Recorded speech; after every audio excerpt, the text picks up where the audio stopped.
Hey guys and girls, welcome to this week's episode of the No BS With Birchy podcast. I'm your host, Nathan Birch, and it's a show unraveling the truth to the facade of the 21st century. We're now exiting the matrix and waking up to motherfucking reality. Never gets old, never gets old. Today, guys and girls, I have Jen from Zinger Finance. Hello. I was going to give you a high five, leaving me hanging. I thought you were waving. Jen's one of our brokers here at Zinger Finance. Thanks a lot for coming on and being on the show and sharing the chat. Second time, yay. Second time, yay. So you, as your role at Zinger Finance, what do you do? So we write the loans for a lot of the clients that I guess come from B.Invested and a lot of clients that finance organically. Yeah. We help them with setting up their portfolio, planning the next few steps, and helping them be at their first property, their 10th property, their 20th property. We're kind of there the whole time with the clients building their property portfolio. That's what Zinger Finance does. What do you do at Zinger Finance? I'm a mortgage broker. There we go. I write the loans. Here we go. So you're the one that's giving the money to the people. Yeah. So it's very important. Very important. Like people say, oh, Nathan, get me some properties. But it's like, if people can't get the money, then they can't do the deal. And there's a big difference between people buying 1 or 2 or 3 properties and buying 10 or 20 properties in their portfolio, because it's strategy for the banks, strategy for how you stack them. Yeah. Cool. And today we saw the topic of discussion. We're going to talk about the mortgage cliff, right? And you've got a large team of colleagues with you at Zinger Finance. And you're like, why me for mortgage cliff, right? Why me for mortgage cliff, right? Yeah. But why you? Why not? So what is the alleged mortgage cliff that they're talking about? What is it that people are scared of or thinking about? So mortgage cliff, I guess first and foremost, is where homeowners with a fixed rate are faced with a sharp increase in loan repayments once they get off that fixed rate. Mm-hmm. Generally, that's when they go into a variable rate. And then their loan repayments have increased substantially. So if they're going from like 2% to 6%, as we've seen in the last 2 years, then there's a huge jump, right? Your repayments can double or triple even. I don't know why they call it the cliff wall, because that'd be if it falls down, but it should be the mortgage mountain. Yeah, that's like, true. They're paying more. They're climbing up. They're paying more. They're going to climb up, right?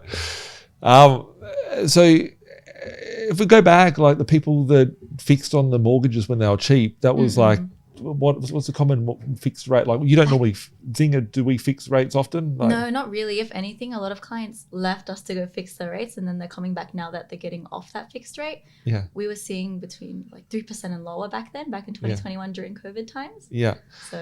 So on average, how much, like what sort of time frame would someone generally fix an interest rate for? 2 years, 3 years? So 2 years, 3 years, 5 years. I guess it's really more so the preference of the person, how long they want to fix it, at what rate they're fixing it.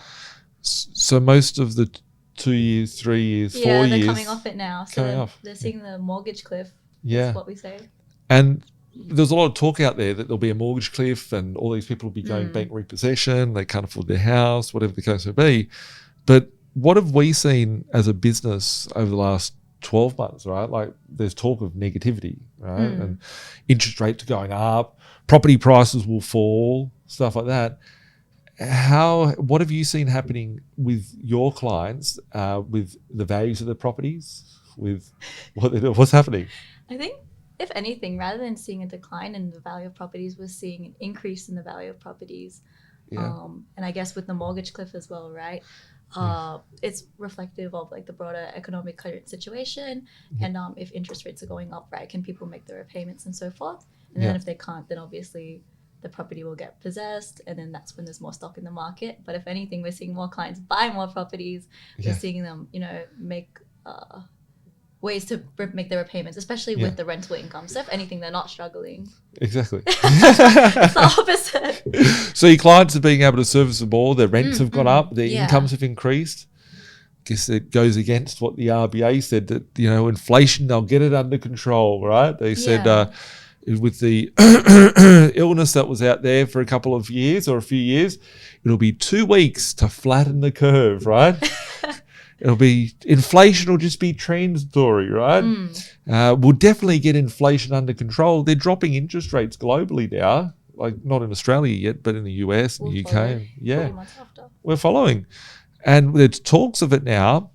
and they haven't got inflation under control. It's like, what's cheaper? What's, you know, so so there was a lot of news out there, and I think, you know, the mortgage cliff has had a big hype around it. It's had a lot of people, worried, a lot of clients not wanting to refinance as well. Yeah. Things like that. I think it's important as an investor, you need to continuously, how often should someone that's got a mortgage go and reassess and relook at their position? I think that generally the rule of thumb is within 12 months. I think if you're coming off a fixed rate, like what we're talking about in this current situation, when you come off a fixed rate, you're going onto the bank's standard variable rate, but that's not necessarily the best rate that you'll be getting, right? So I think that's where you talk to your bank, you talk to your broker, because your broker can then look at the best option and best rates you can get to benefit you the most, and then you can kind of save a bit of cash that way. So I've got a question, Jen. So how many like percentage of clients you got? Like, Jen's very humble with what she does, right? She's very humble with what she does. She's got like clients that come to you with like no property or 2 property or 3 property and get like 10 in a year, 5 in a year, 20 in 2 years, stuff like this. What percentage of the clients you work with do you fix the interest rates for? If I'm being honest, I don't think I've ever fixed an interest rate on a client. Never zero, right? No, even during COVID times when the rates were really low, I think if anything, our clients were taking advantage of the lower rates. So they were constantly purchasing properties, going to different banks, refinancing, releasing equity, expanding their property portfolio and taking advantage of that low rate during that time. If you fix the interest rate and you're stuck with that bank, you don't service with the bank anymore, you've got to go and refinance the property and be able to, you know, you're kind of trapped in that bank. You can't just easily go and break the rate unless the rates go up. Then it's if you have to break it, and if you come off a fixed rate, and there's a loss for the bank, then you have to pay the difference. So if you're jumping off a higher rate and you're going to a lower rate, then you'll be paying that. Whereas if you're going from a lower rate with the bank to a higher rate, the bank actually benefits from you going onto that higher rate and making the higher loan repayments. Exactly. And the I guess it's like you're making a bet against the bank and the bank on their money that they're acquiring.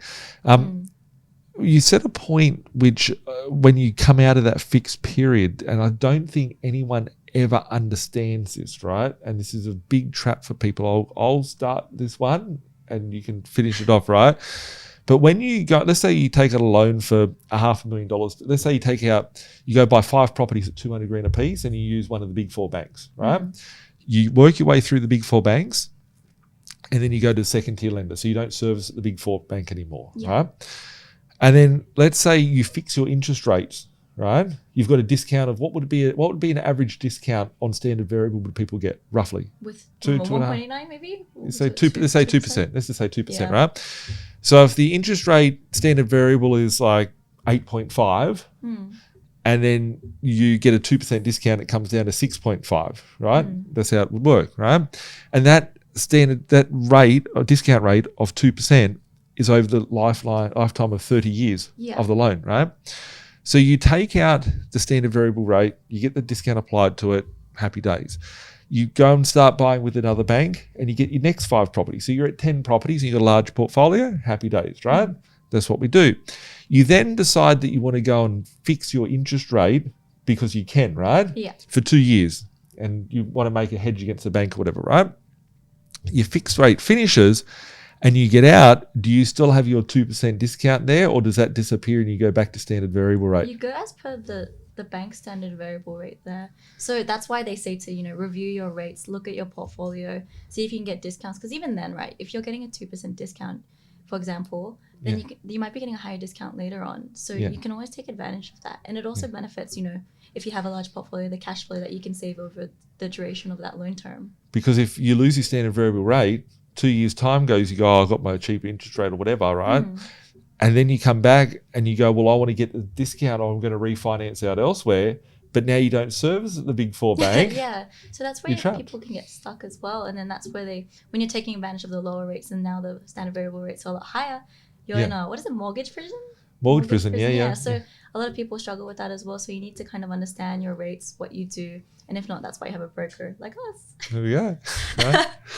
And I think it's very important. Like the bigger than the mortgage cliff is the trap of not understanding how fixed interest rates work. Fixed interest rates, you fix your interest rates today in 2024 and interest rates go down next year by 2%. If you want to pull out of that, you can't sell your property. You're stuck in that mortgage unless you're going to pay a break fee. It could be $5,000, $10,000, $15,000. Depends on the term, how long you're locked in for. So even the years, if you lock in 2 years versus 5 years, that will also affect the break fee too. Yeah. So it's crazy. Be mindful. It's crazy.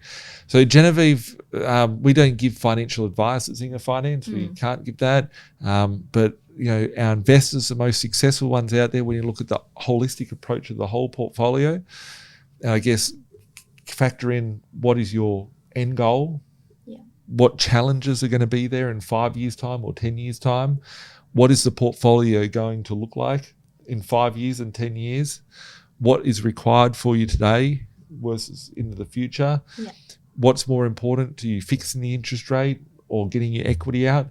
Your clients didn't fix the interest rate. The reason why our clients didn't fix interest rates back in 2020 is that they're buying at 150 grand and then revaluing for 200 grand, then revaluing for 250K, and they use that money for property number 3 and number 5 and number 8. But if they'd fixed, it may not be so simple to be able to do that, because if you fix the interest rate and you don't service at the bank anymore, no equity. Not too good. Yeah. So cool. Any other comments that you... I think there's also like a misconception. You have to remember that when you purchase a property, you're locking in for a 30-year loan term, right?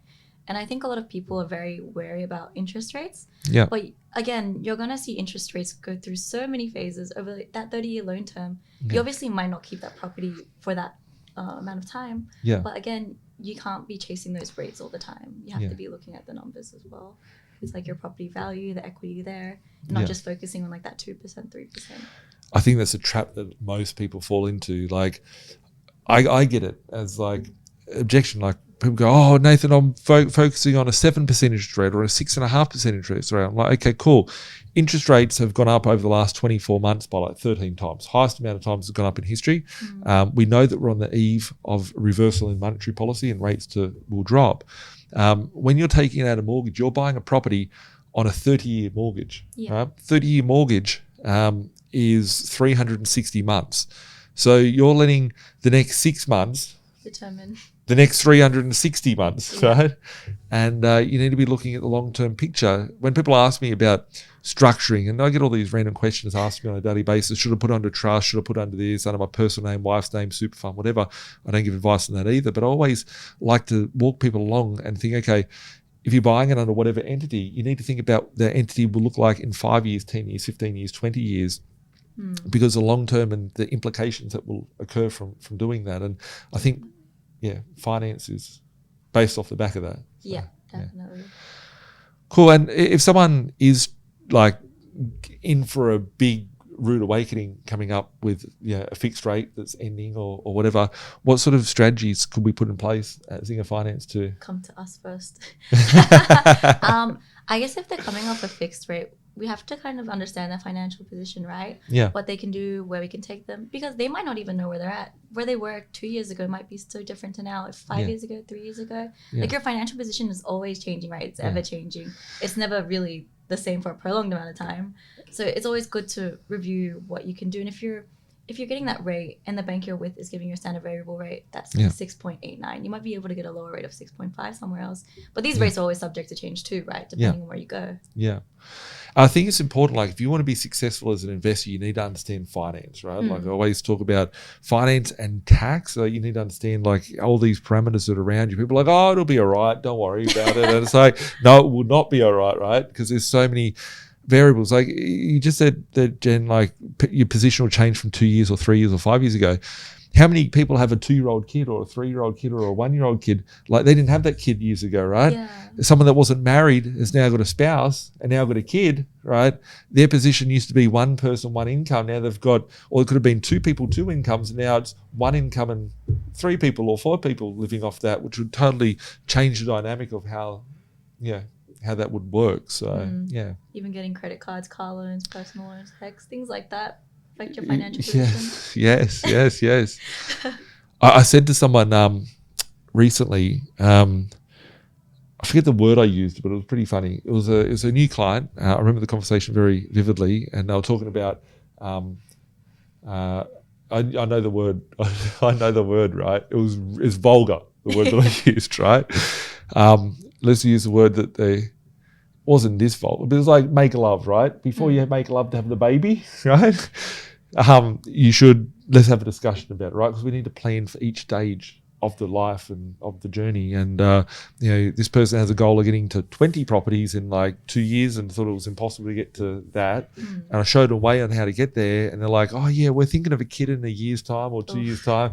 Like, before you do it, right, let's have a discussion, because we need to tidy up how the loans are, make sure that the right banks, make sure the right loan products are attached to them, and all that sort of stuff. And it's something that people don't think about it. They're like, oh, I just bought a car. It's great. Yeah, cool. 40 grand loan, 60 grand loan. Right? It's like, yeah, I'll see you in 5 years and your 20 properties are now off the table because you made that one mistake. Yeah, definitely. I think even the smallest things can really affect your position. So if you really are about, reaching financial freedom, as so they say, you also have to remember that it's also a lifestyle that you have to kind of go by. You can take into consideration what you like to do, but there's also those things that will affect your goal and may make it harder to reach or longer to reach because you're doing those things. What things? What things are there that can hurt someone? Having a lot of kids can hurt someone. Okay, yeah. I think opening credit cards just for the sake of doing it. Sometimes people can go, I've seen clients do 40K, 20K, 10K, even 5K. Getting a personal loan just because, they have reasons. Sometimes even a car loan because they want a new car. Those things are fine. But if that's what you intend to do, then you should also kind of let us know so we can structure a way your loans to work around that and take that into consideration. Because then the plan might be a little different to what we've initially discussed and had from the first conversation. Yeah. Like the person's changed the goalpost. Like they still want the goal, but it's like, hang on a second, you don't fit into that system. We're trying to make you like fit to get you there. I think finance is like clearing the way of all your hurdles and obstacles to get you to that end position. And a lot of people just don't realize what an obstacle really looks like. Or, I'm going to change job. I'm going to get more money. Great. Oh, okay. What did you get? I was on 150. Now I'm on 200. Cool. Right. You have to wait 3 months. No, sorry, sir. You went from PAYG to self-employed. You're now a contractor. You're screwed, right? It's like that. Those 20 options that you had on the table. Now you've got 2 options. You've got 1 option. Definitely. You've got no options. It's starting a business randomly and leaving your job. If you do that, just let us know ahead of time. We need to plan for it. We need to. It's not just an overnight thing that that they can get there. So, I guess. Like you've got what sort of maybe I'm just randomly thinking here today, Jen. Could you share? I'm putting you on the spot with this. Could you share maybe say 3 clients that have got amazing results that you've seen in the last say 12 months or 24 months of someone either starting from nothing to build like a 10 plus property portfolio, or someone coming in with like 50 grand and then getting 3 properties from that same 50K? Like, would you be able to share, like, maybe without giving names or that, like just some examples of some cool wins that you've seen, or a really cool equity release, or someone that had their hands and feet tied together from a finance perspective, and then they couldn't borrow anything, but they streamlined their life and got 10 properties from that? Yeah. I think we have some clients at the moment that I've seen where I'm currently restructuring the loan where we're doing their whole portfolio. Yeah. So we're getting all the rates, we're bringing it to one lender, we're reducing the rates, so we're reducing the repayments and improving their cash flow, things like that. So we have one client, we actually have multiple clients going through that at the moment with even the other brokers in our office. Yeah.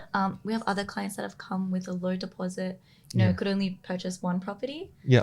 But now I have them on the 4th or 5th property as well. And what's the time frame? Within the 6 months. 6 months.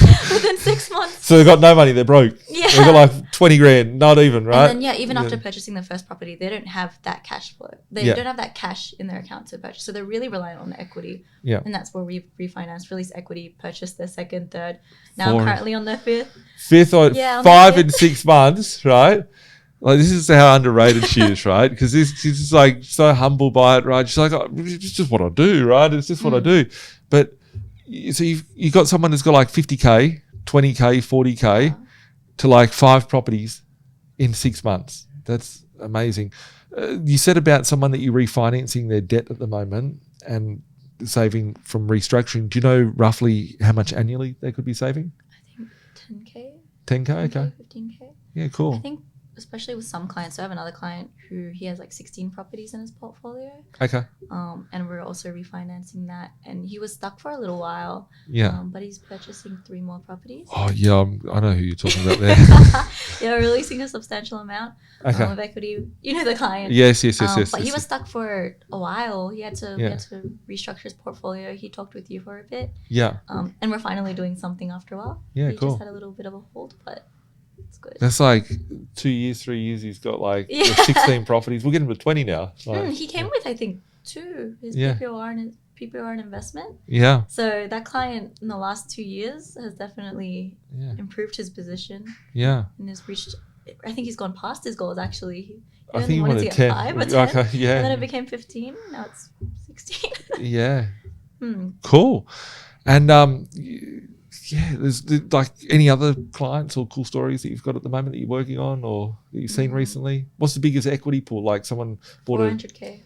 400K equity. What was it that they bought? Like how much did they pay for the property? Oh, is this from the investment properties? Yeah. Oh, investment properties. That's something we bought for like 200 grand and revalued for 500 grand or something. I have a client pulling out 110K. Okay. You know this client.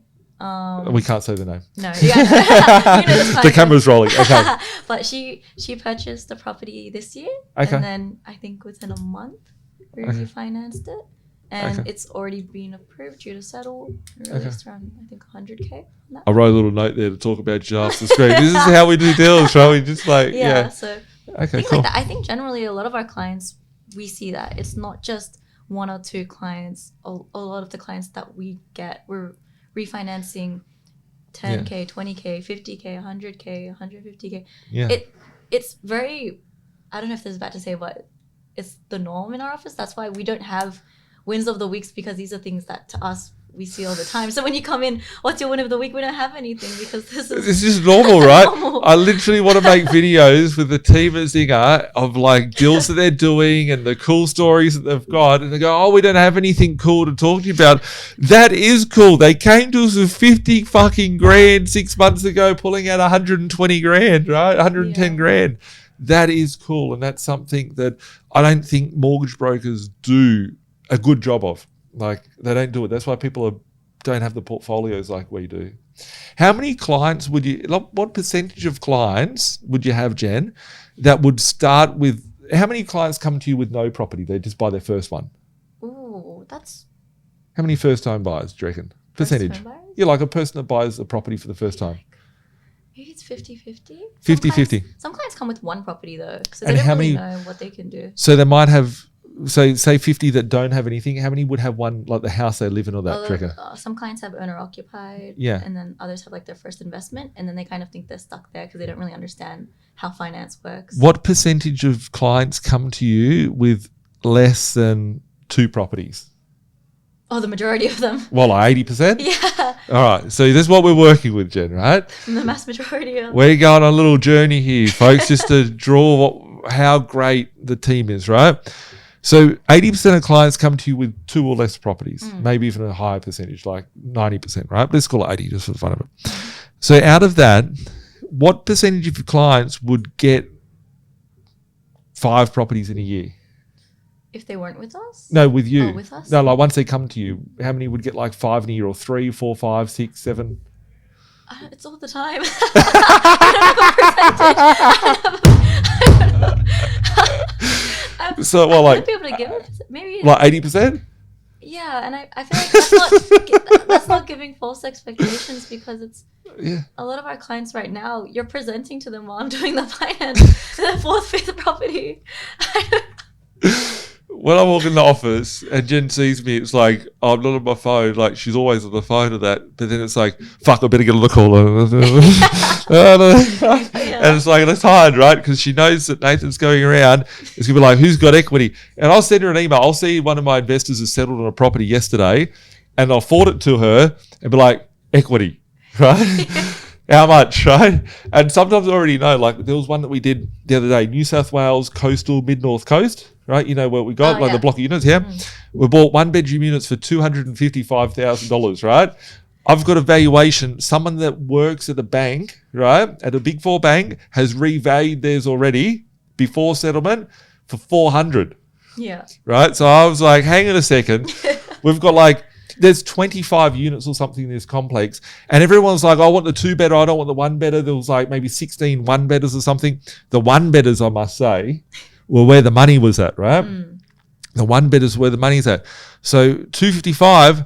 So I know, right, just get prepared. Tell all the team, like fucking Nathan's coming around next week because all these properties are settling. We did all the purchases, now we're doing the refinancing. We're refinancing them, right? And literally, like, if someone comes in, they buy that property for 255. They put down like a 20% deposit, which would be like a 50K deposit plus closing costs. Let's say 60 grand. Let's say 65K that they need to settle the whole thing. That's everything. Yeah. They get a loan at like 200 grand. We come back, revalue it for 400, get a loan at 80% of 400, so 320. 320 minus 200, 120. So you came to us with 65K, you're walking out with 120K, you've gone one deposit. Oh, I can't buy anything for 65K, I'm fucked. I can't buy a house in Sydney, right? But no, you can buy a coastal property in Sydney region, like for 255, you put in 65K, and then you refinance it before it even settles and pull out 120. We don't refinance before it settles. We can't refinance before it settles. My point saying before the refinance, before it settles, and this is like, I don't want people coming to Jen and calling her, blowing up a phone saying, refinance my shit before it settles, right? I'll get it straight away, right? It's case by case scenario. It's an artwork. It's a very important artwork. I know that she can refinance them because this client that works at a bank, they didn't write their own loan at the bank. They just got the loan. They told me, hey, I've got the equity already on it. It's settled, we're going again. So I know the other 15 that your team is doing, you can go and take it to the bank and they're going to do the same thing. So, you know, if someone comes to you with 60K, that's how we get to 10 properties. That's how we get to 5 properties. That's how we get there fast. It's not, you have to save 60K, it takes you 3 years and you got to go and save another 60 grand. It'll take another 3 years. Oh, suddenly we're 50 and we've got 4 properties because we started 20 years ago, 30 years ago. We're now, you know, oh, we bought one, we're settling it. 2 months later, we go back, pull out some equity. And it might only be that you get 40K or 30K out, right? But you get 30K equity out, you save another 20. There's another one for number 2. But in this instance, someone buys one property, they're going back buying another 2. So that person go from 1, 2, and 3 straight away. Their capital growth increases and their cash flow does too. Exactly. Exactly. You know, I get excited. I just get excited with these deals, right? Like always throwing it at our clients. This is when you're talking about the mortgage cliff. It really should be the equity. I don't know. Like, I feel like we're like Donald Duck with the bloody Donald Duck, I think it is, where he jumps around in all these gold coins. That's what we do for our clients. We're like, you know, we're creating that wealth for them and they've got the ability to acquire more assets and more assets. And I just find it funny when I chat to Jeneviece, she's just sitting there like, yeah, just 80% of our clients come to us with nothing or one property. And yeah, I'd say about 80% would get to 5 properties in a year. And it's like, no broker talks like that, Jen. No one, look at her. Right? She's just like, yeah, but it's nothing amazing. It's nothing exciting. Yeah. What is exciting? Tell me a crazy story then. What's the stupid story? If that's average, really, someone like 15 properties, 20 properties, what's the quickest? I think like getting a client to 15 properties, 20 properties, 30 properties. Yeah. But then I forget that like, getting to 5 is pretty good too. That's not me. I think it's just because we see so many success stories. But at the same time, we do try to be realistic and manage those expectations with clients. And our clients make a lot of sacrifices as well. But I think at the end of the day, they're making all these sacrifices and reaching those goals. Yeah. And it becomes the norm because we're surrounded by like-minded individuals in our office and within our clientele and things like that. Yeah. It's amazing. It's amazing. We just chat about it, and you never look at it like you're doing anything special. You're just like, it's just another day back on the tools. Another day, another loan. Yeah, another day, another loan, right? And it's amazing. It's amazing. So yeah, I've been thrown way off track with my conversation. So what else are we going to talk about today? That's so cool. You've talked about the interest rate softening. You've talked about getting people down from their rates. I think a very important note, and I'll let you expand upon this in a second. We're at a point. We're in like October 2024, and when we're recording this, and interest rates, are starting to come down. Yeah. We're in September actually. We're filming this just before the September rate cut or rate announcement, but this will be coming out in October. So we haven't seen any rate cuts yet. They're either going to happen this month or next month or very, very shortly, right? Yeah. How many clients would you have that can't service at the moment but would love to do something? That's every client. Every client. I think not every client that can't service, but I think that when they reach a point in their journey, in their property portfolio journey, there's going to be a point where they get stuck. And for a lot of our clients, it's because of the interest rates. Yeah. But definitely, even in the office, we're like, oh no, when the rates go down, they're all coming back. That's what I'm getting to, right? They're all coming back because a lot of our clients took advantage of the lower rates and then they got stuck because of the higher rates. So when you see their rates go down, even a tiny bit, like it really does affect their position because 1 property, 2 property, 3 property, 4, like all of those rates do affect overall 5 the property, cash flow. 6, 7 property, 8 more, right? Well, it does. The rates going down will in turn bring back a lot of our investors that have had to put their journey at a halt, and we can then revisit that and kind of see what we can do with them. It's definite though. Like we're gonna see they're already coming back. Some clients are already starting to come back and send through emails. Get in early, right? Get in early. You need to be finance ready, right? Let me just be very, very clear on this one, right? When rates start to fall, it won't be because of no reason, right? There'll be something catastrophic happening shortly. I'm not trying to sound like a negative person, right? But there's going to be something, share market collapse, something crazy that's going to happen. Just like, we saw last time, right? There was problems in 2019, 2020, pushed the rates down. Something's going to attract that to happen. We're on the eve of that occurring now. People for the first week, month, 2 months may not even notice anything. They're just like, oh, life's whatever, right? But you need to be ready, right? You need to be fucking ready to jump on that, right? Because if you can't service now, or you're servicing a bit tired, or you have to go to a second tier lender, there could be a small window there of like a month, 2 months, 3 months. If interest rates drop by 1% and someone's with a second tier lender, they could literally go back and service with a big 4 bank with a 1% rate cut, rip out $500,000 worth of equity, and be ready to buy 10 properties in a month, right? Yeah. But they've got the equity, but they've just been stuck on servicing. So once it's like an ice age, right? And everything's frozen over. Their portfolio's frozen right now.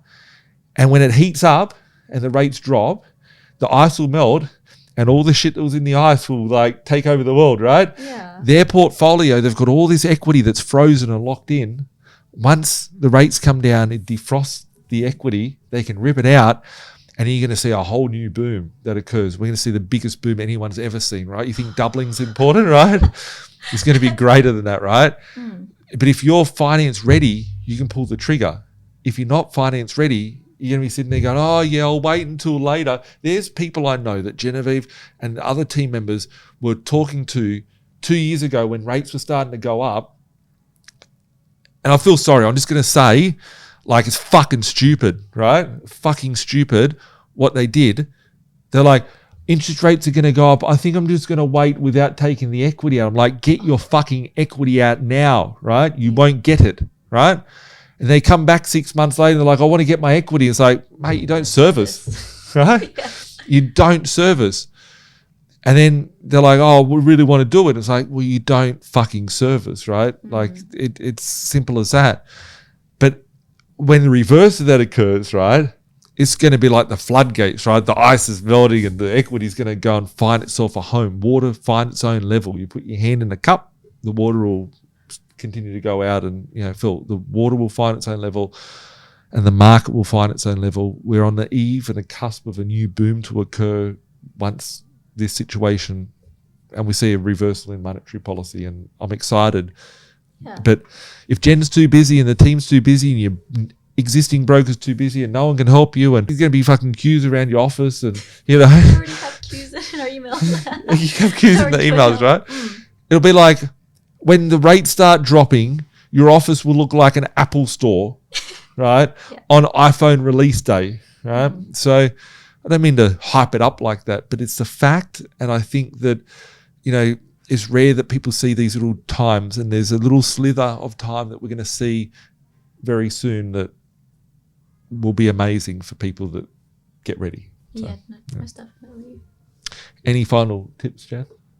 I think as per the cash rate, because it's kind of at a standstill since November 2023, you have to be aware of like the broader economic conditions of things. If the central banks like the RBA are increasing interest rates to challenge inflation, if they're not, then you have to be aware of what's going on around you as well, and look at the interest rates, what's going on, how the market's going, just because then if you're mindful of that, then you can also be mindful of your position and what you can do, and then also that will improve, I guess, your situation by coming to us after. Just being mindful and I guess educated on the industry as well will help you and help us.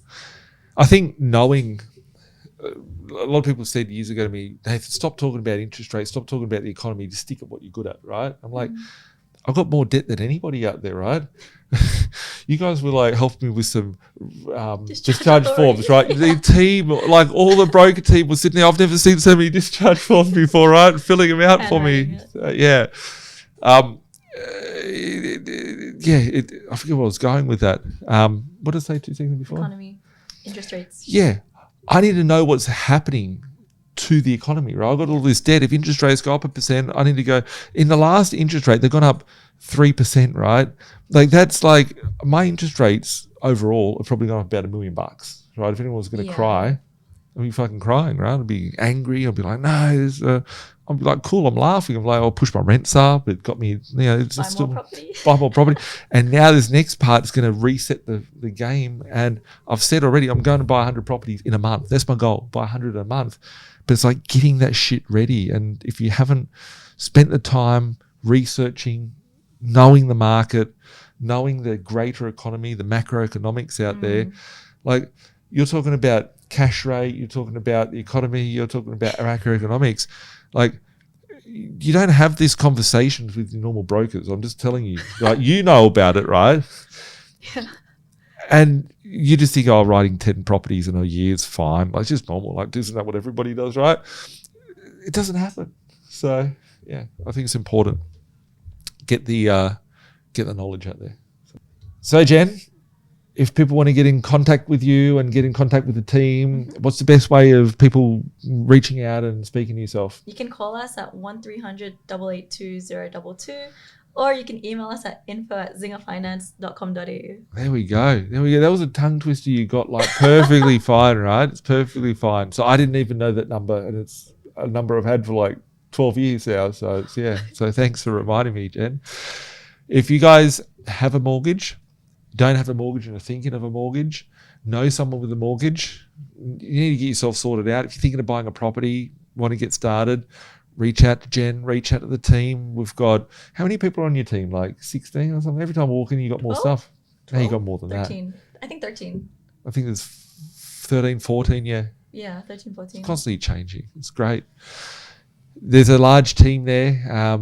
Most brokers, when you go to them, there's like one person, maybe 2 or 3 people in a team. It's rare to have such a large team with different backgrounds. And you have an issue, you just go, hey, can someone help me, right? And someone's like, I dealt with this last week, and you collaborate. And I think that's what helps us achieve amazing results. So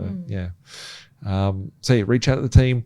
If you have any questions for Jan, have any questions for anyone else in the team, you can leave us a message below and we'll make another podcast on it. And make sure if you like this and you've had a lot of content and value, do reach out to the team, do a shout out for Zinger Finance to your community. It'll be great. Like us and make sure you subscribe. You can follow us on Apple Play, Google Play, Spotify, and YouTube every Thursday. We'll catch up next week and see you then. Bye for now. Like Bilal said, man, we're stuck in the matrix. This my advice, don't care if you take it. The dollar back to die soon to be hyperinflated.